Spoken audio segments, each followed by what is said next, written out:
కత్తి మీద సాము లాంటి పని అనే చెప్పాలి. అలాంటిది ఇలాంటి హై బడ్జెట్ ఫిల్మ్స్ని అందిస్తున్నటువంటి దిల్ రాజు గారికి శుభాకాంక్షలు చెప్తూ మాట్లాడవలసిందిగా రిక్వెస్ట్ చేస్తున్నాం. అందరికి నమస్కారం. ముందుగా ఒక తమిళ సినిమాని పాన్ ఇండియా సినిమా చేసిన శంకర్ గారికి, ఒక తెలుగు సినిమాని ఇప్పుడు గ్లోబల్ సినిమా చేసిన రాజమౌళి గారికి ఫిలిం ఇండస్ట్రీ తరఫున బిగ్ కృతజ్ఞతలు sir.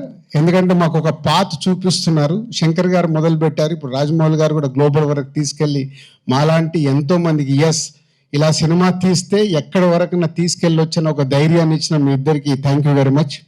And game changer already మన యూఎస్లో మాట్లాడాను, మళ్ళీ ఫోర్త్కు చాలా దాచుకోవాలి.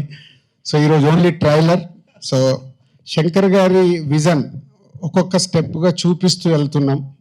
వారి ఒక్కొక్క పాటలో ఆ గ్రాండియర్ కానీ, వారు చూపించిన మూమెంట్స్ సాంగ్లో చేసినవి కానీ, లిరికల్ వీడియోల ద్వారా కొంచెం కొంచెం సాంగ్లో ఇస్తూ వెళ్ళాం.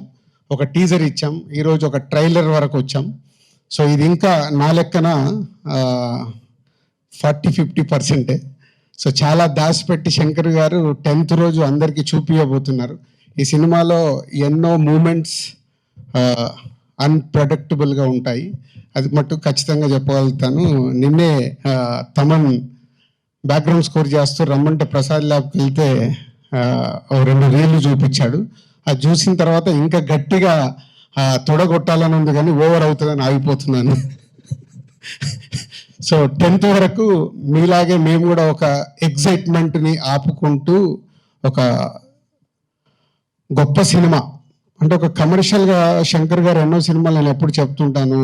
ఒక జెంటిల్మెన్ దగ్గర నుంచి భారతీయుడు కానీ, ఒకే ఒకటి కానీ, శివాజీ కానీ, ఆఫ్టర్ లాంగ్ టైం మళ్ళీ శంకర్ గారు ఒక స్ట్రేట్గా తెలుగులో సినిమా చేస్తూ అలాంటి సినిమా మాకు ఇచ్చినందుకు వారికి కృతజ్ఞతలు. And Ram Charan global star, RRR తర్వాత ఒక గ్లోబల్ స్టార్ హీరోతో చేస్తున్నందుకు, ఈ సినిమా రిలీజ్ తర్వాత రామ్ చరణ్ గారు ఇంకా ఇంతింతై వటుడింతై లాగా పాన్ ఇండియానే కాదు గ్లోబల్ అదర్ కంట్రీస్లో కూడా చాలా అప్రిషియేషన్ వస్తుంది. సో మా పెట్టిన డబ్బులు తిరిగి లాభాలతో వస్తుందని వెయిటింగ్లో ఉన్నాము ఈ సంక్రాంతికి. Thank you very much.